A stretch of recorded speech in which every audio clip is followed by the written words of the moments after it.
What is going down, my YouTube family? It is your boy Zary from the XMG coming at you today to bring you Master Duo for Noobs. We only have Shaolin after this, then I can get into some Pride and Renara. Before we get into that, if you are not part of that XMG family, you should be part of that XMG family. Click that subscribe button, turn on notifications, like the video, share them, comment down below, all that stuff that goes along with it. Also, do not forget about the giveaway that is coming up when I hit 650 subscribers. You only need to be a subscriber and comment. You can enter once per video on any video launched after the announcement of the giveaway. So, let's get into Master Duo for Noobs. Master Duo is an Orda, Panda, Fighter, Warrior, and a Gladiator. So let's take a look at Master Duo's stats and see what we got going on. Master Duo's physical damage comes in at 2688.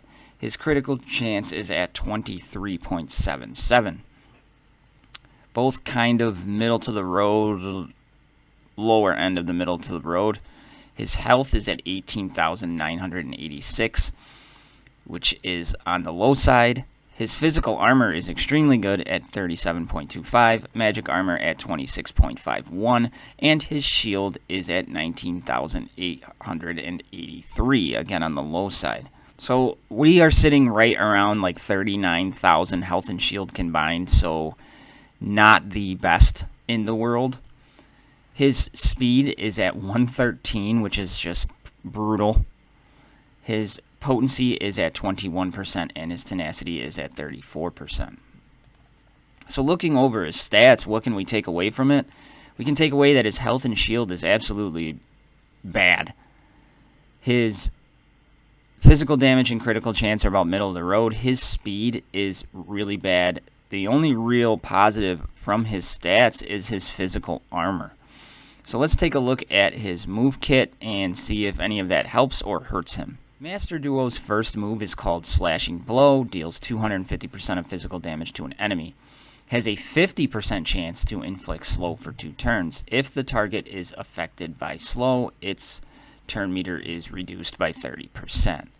So we've learned that he needs physical damage, but then he has a lot going on with potency.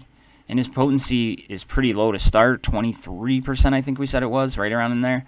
So he has a 50% chance to inflict slow. So there is roll 1 on the first potency check. Is if it's going to be, you got a 1 in 2 chance essentially to get through the first roll. Then you have the second roll, which is the potency tenacity check. So we're definitely going to want potency on this guy. Second ability is Path of the Tiger. Master Duo and 3 allies recover 30% of their turn meter and gain regeneration and armor increase for 2 turns. Master Duo gains 1 extra regeneration stack. So this really doesn't have anything to do with any of his stats other than the fact that when he pops this, himself and 3 other allies at random get 30% turn meter, and then he puts on regeneration and armor for 2 turns. So not much going on there. Master Duo's third ability, Martial Knowledge. Master Duo assumes Battle Stance. Gains 50% of his turn meter and recovering 35% health. While in Battle Stance, Master Duo gains 30% crit chance, 30% crit damage. This effect cannot be prevented or removed. Using this ability again will cancel Battle Stance, and he also gains counterattack for 2 turns. So we got a mouthful here, but we boil down to that he's going to give himself counterattack for 2 turns. He's going to gain 50% of his turn meter, and he recovers health, so we learn that health is big. And then he's going to also gain 30% critical chance and 30% critical damage. So his critical chance was like almost 24%. So if you have this to level 6 and he puts it on, so you're looking at 54%, which is way better. So maybe critical chance is a place we want to focus with him. And his passive ability, Lone Warrior. Master Duo is immune to blindness attacks. If Master Duo is the last remaining fighter, his incoming damage from all sources is reduced by 50%.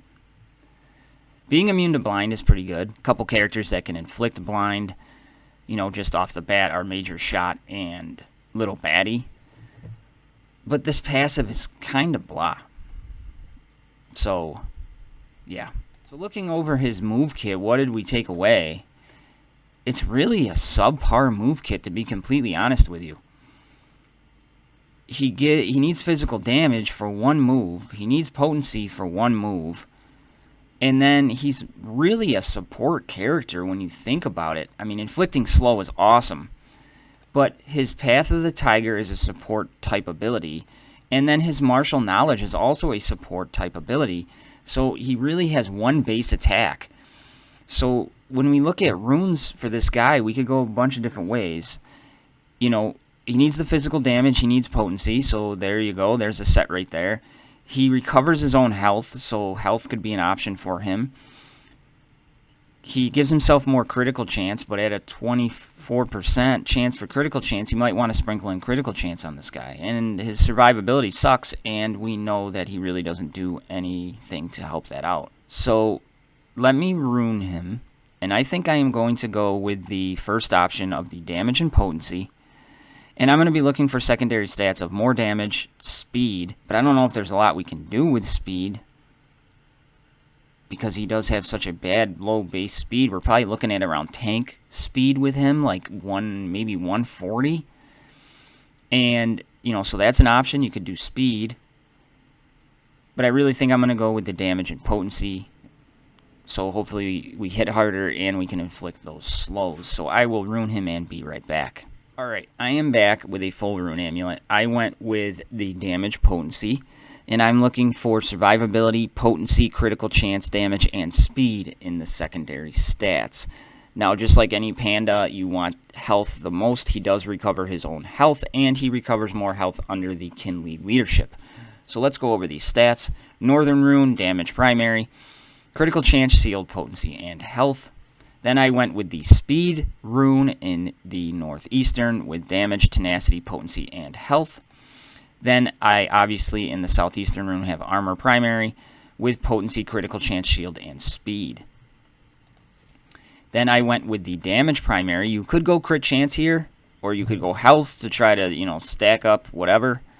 More survivability, but I did go damage, armor, speed, damage, and critical chance. Then I went with the health primary in the southwestern rune with damage, critical chance, potency, and armor. Then on the northwestern rune, I went with the potency primary, critical chance, shield, armor, and damage. So let me take a look at what his stats look like now after we runed him. So we brought up Master Duo's physical damage to 589 to 3286. So over the 3,000 mark. Can't complain there. His critical chance we brought up 5%, bringing it to 29.51%. So with the 30% he gives him under his martial knowledge, we're almost at 60%.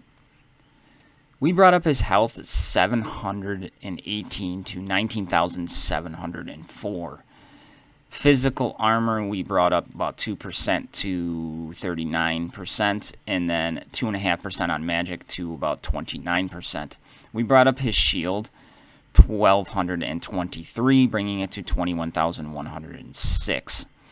So we are looking at about 40,000. Yeah, 40,000-ish health and protection. So all in all, not too bad. We brought up his speed 26 to 139. That's with that. I mean, if you put on the speed set onto him, just so you can kind of see what I was thinking, you give yourself 10% more speed. So, and his base speed being a 113, we would be giving him 11 extra speed with the speed set, and we'd be losing so much more. So I really don't think a speed set on him is that beneficial. We brought up his potency 36.73% to 57.73%, and his tenacity up 2.5% to 36.5%.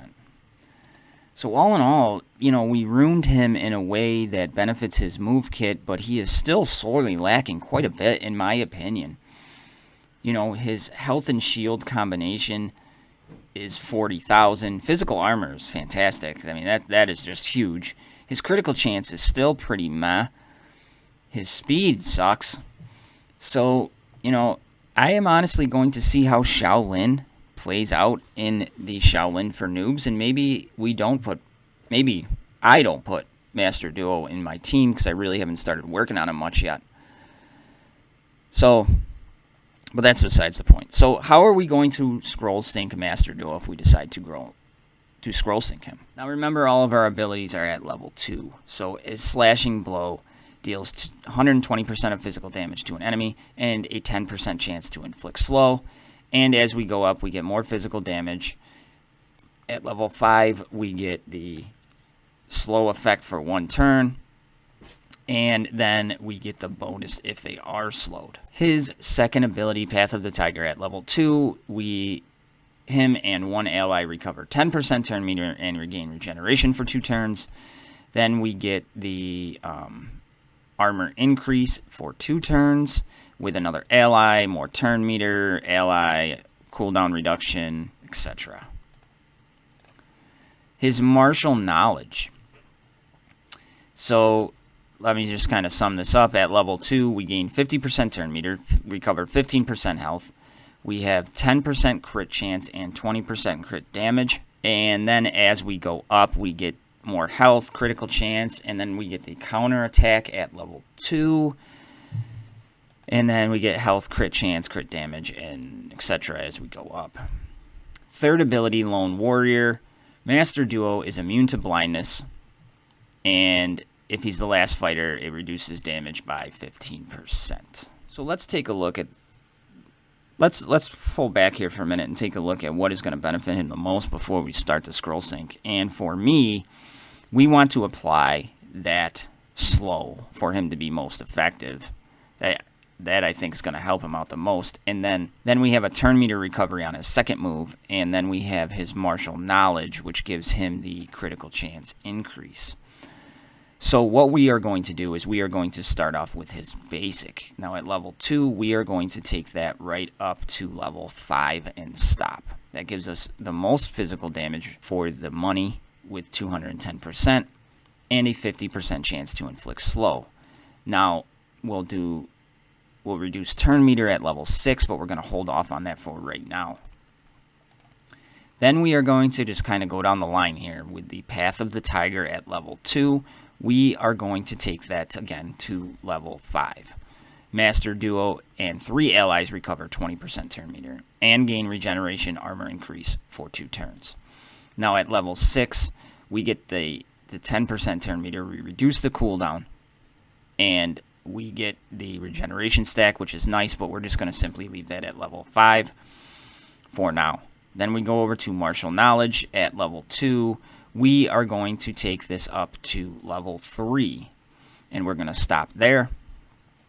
Master Duo, he assumes Battle Stance, 50% turn meter, 20% health, 15% critical chance, 20% critical damage, and he gains the counter attack, which is what we want. Then we are going to leave his passive ability at level 2. We are going to come back to finish off his basic, come back to finish off Path of the Tiger, come back to finish off Martial Knowledge.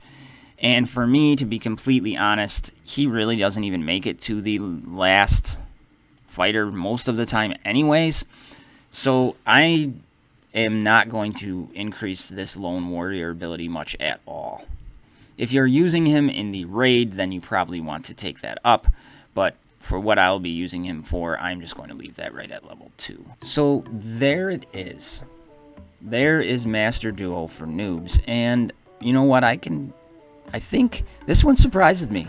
Like, I thought he was better for some reason than he actually is. And if you use him a lot, maybe you can prove me wrong.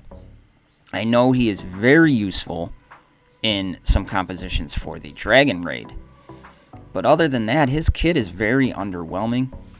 Really didn't walk away surprised. You know, I can tell why he is a starter character based off his move kit. But there he is. There's Master Duo for noobs. I hope you all enjoyed it. Last Panda coming up tomorrow, Shaolin. Then I can get into some Pride and Renara. So that is what I got for everybody on this Wednesday morning. Have a great day. I love y'all. Don't forget to subscribe. Almost to 600 subscribers. Huge. So thank you all for that. I'm out.